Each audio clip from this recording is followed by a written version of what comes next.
If the ownership of this house isn't transferred to me, I'm contemplating divorce. I was taken aback when my husband suddenly dropped this bombshell. This house holds precious memories of our family, and I can't bring myself to let it go. However, my husband is threatening me, playing with my emotions. Distraught, I reached out to my father for help. My name is Emily. I'm 30 years old, a full-time housewife, dedicating my days to supporting my family through household chores. I married John 2 years ago, quitting my job to support our life together. My husband worked hard for us, but since my father-in-law's passing, my mother-in-law moved in, disrupting our peaceful life completely. Surprisingly, I learned about my mother-in-law's move only the day before it happened. When my husband came home, he casually mentioned it as if it were a natural thing. Huh, this is so sudden. Your mother is coming over to visit tomorrow, I asked. No, she's not coming to visit. She's moving in. So please prepare and clean up, he replied. In retrospect, I felt something was off about my husband's decision-making. Normally, such decisions should be discussed with his wife beforehand. However, in my case, the decision had already been made without my knowledge. The next day, my mother-in-law arrived with a lot of luggage, ready to move into our house. It's been a while. I'm glad you look well, Mary. Please come in, I greeted her. Strangely, she seemed displeased. Emily, why didn't you come pick me up? Isn't it common sense to meet at the station when your mother-in-law is coming, especially when I'm carrying big luggage? She complained.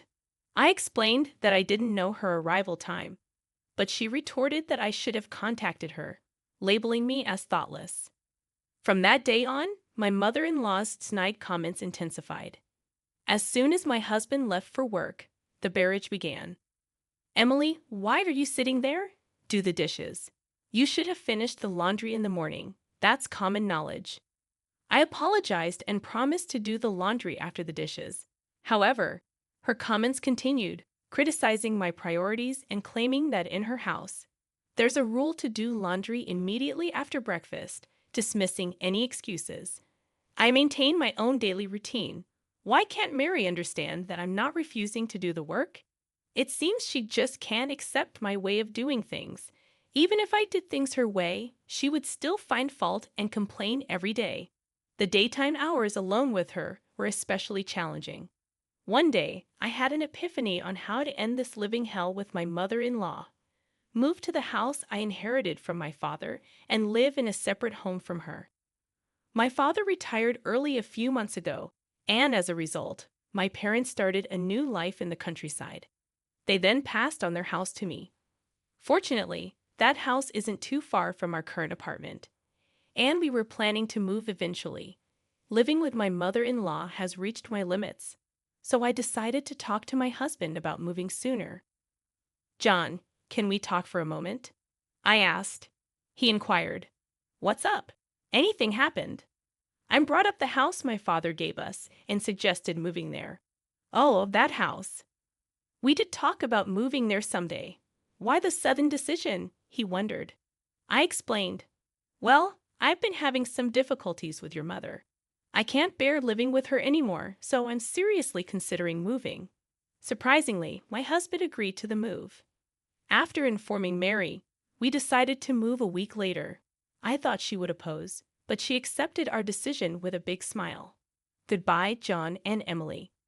I'm so sorry for the sudden decision to move, she said. We reassured her, don't worry about it. It's wonderful that your father gave you the house. He's very sweet. Thank you. Please visit us sometime. She promised to visit, and we headed to our new home.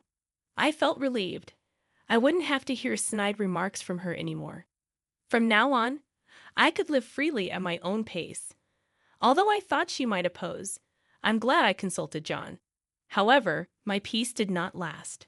While I could keep a distance from my mother-in-law and reduce stress, my husband started coming home late. It wasn't just late returns. There were days when he wouldn't come home at all.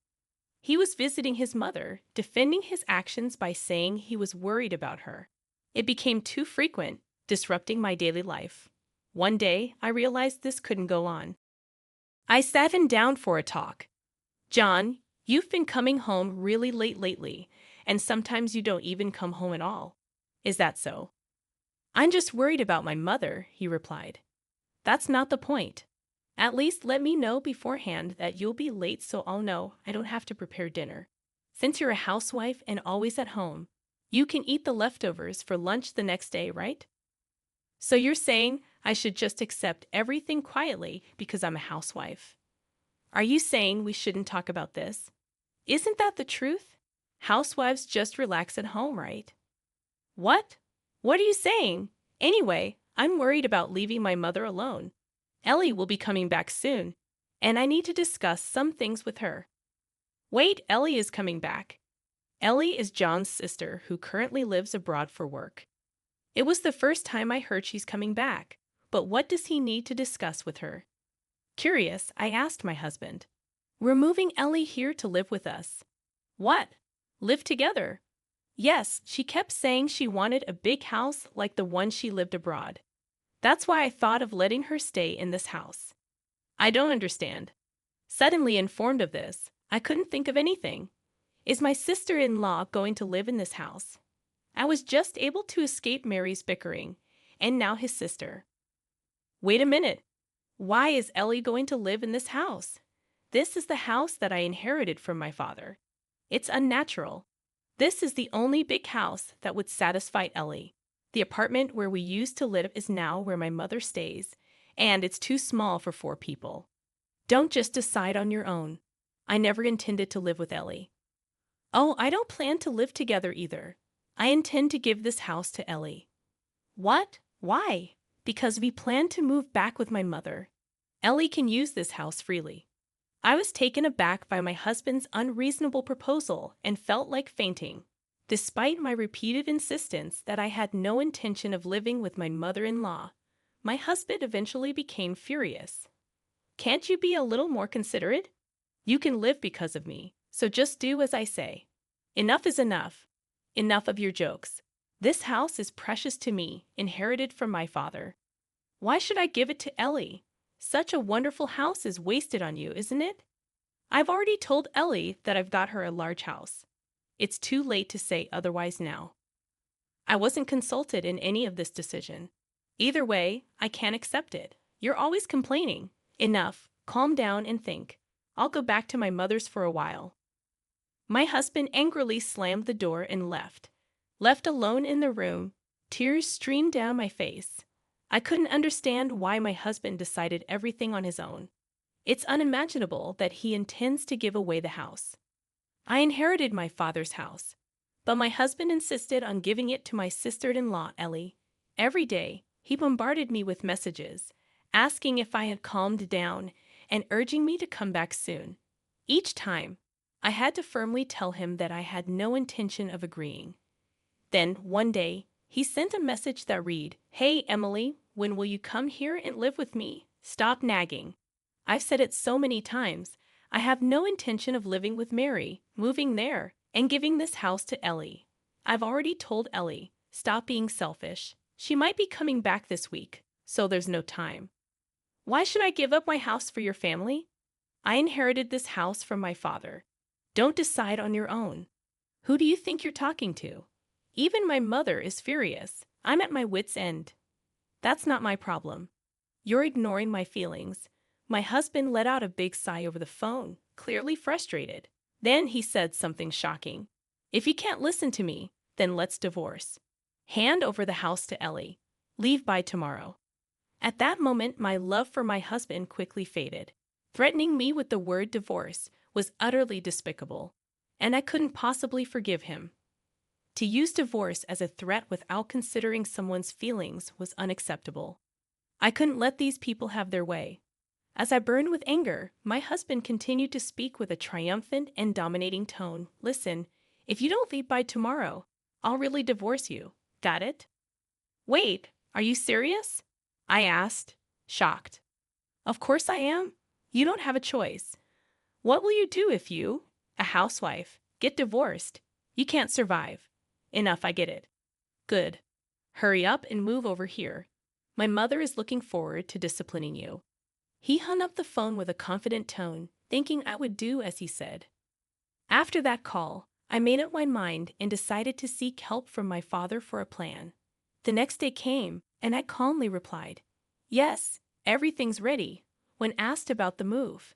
Curious about Ellie's return, my husband inquired, "By the way, I'm curious about when Ellie will be back." "She'll be back tomorrow." "Why are you so obsessed with Ellie?" "Between you and me, she seems to have made a lot from stock investments.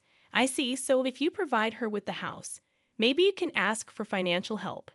"That's so like you. Anyway, you need to leave that house today. It's inconvenient for all of us." "Don't worry. I've already moved," I said calmly. "What? What do you mean?" My husband seemed genuinely surprised. "I knew it. You don't want to divorce me, do you?" "Naturally. Without an income, you can't survive. But all of this is coming to an end. We're still married now, so that's why we're talking." "Wait, what? I can only think about divorce now." My husband was clearly shaken by my words. "You promised to move out of that house, right, and live with me? But you've already moved." "What are you saying?" "Of course, I won't live in a house with a husband who decides everything on his own and a bullying mother-in-law." "Huh. Why are you including me? You promised to move out for Ellie." "I said I've already moved, didn't I?" "I did as you said. Enough with the jokes. Where are you now?" My husband's tone was panicky, and he was clearly losing his cool. "Actually, I'm at my parents' house." "Why did I move to my parents' rural home?" "I don't plan on returning to where you guys are," I declared to my husband. He replied with a hint of relief in his voice. "You should have told me that sooner. If I could just give that house to Ellie, it doesn't matter where you live. It would require $3,300,000, he explained. $3,300,000? What? I exclaimed. I put the house I got from my father up for sale. So if you really want to give it to Ellie, buy it for $3,300,000 and then hand it over, he calmly stated. What? Are you joking? I'm serious, he insisted. The house was still in my father's name, so I asked him to sell it. In reality, what I asked my father for was to sell the house. My father had always said, if something happens, contact me. You can live or sell this house as you like. I'll help you. As a result of the valuation, a price of $3,300,000 was proposed, which I gladly agreed to and put the house on the market immediately. My husband probably never saw this coming. Consumed with anger, he spat out insults. Why are you doing this without asking me? This is unforgivable. Dan, I retorted. I'm not asking for nor do I need your approval. We're getting divorced soon anyway. I don't care. Do you understand your position? You'll be the one in trouble if we divorce since you don't have an income. You're just a housewife. I'd rather struggle on my own than be with you forever. Listen, Ellie will be coming back soon. I told you, I'm relying on Ellie's money, didn't I? So what? Like I said, if you want to let dear Ellie live in that house, just buy it for $3,300,000. That is if you can. What? That's impossible. If Ellie has made a lot of money from her investments, I don't see why she can't afford it. I don't know how much she made, but that's too much. She can never afford it, my husband insisted, maintaining his domineering attitude. I felt it was foolish to spend any more time on him and unleashed everything I wanted to say. I'm done with you and this ridiculous mess. Did you think threatening divorce would make me give up the house? If you thought being a housewife meant I'd do whatever you say, you're so wrong. Hey, let's calm down and talk. I am calm. Isn't it you who's panicking? I won't be controlled by you or your family anymore. Stay out of my life. Go to hell with your beloved mother, you mama's boy. I shouted loudly enough for the whole neighborhood to hear, then abruptly hung up the phone. Of course, I'd had enough of these insane calls from my husband, so I blocked his number. I immediately consulted my lawyer and decided to request a divorce. It took some time, but the divorce was finalized, recognizing my husband's fault.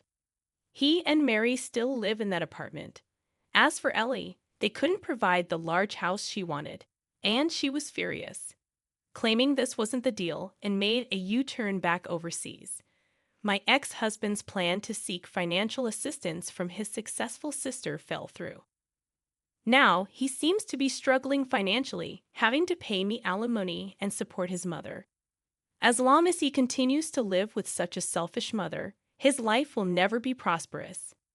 On the other hand, I've moved to the countryside and am enjoying peaceful days with my parents.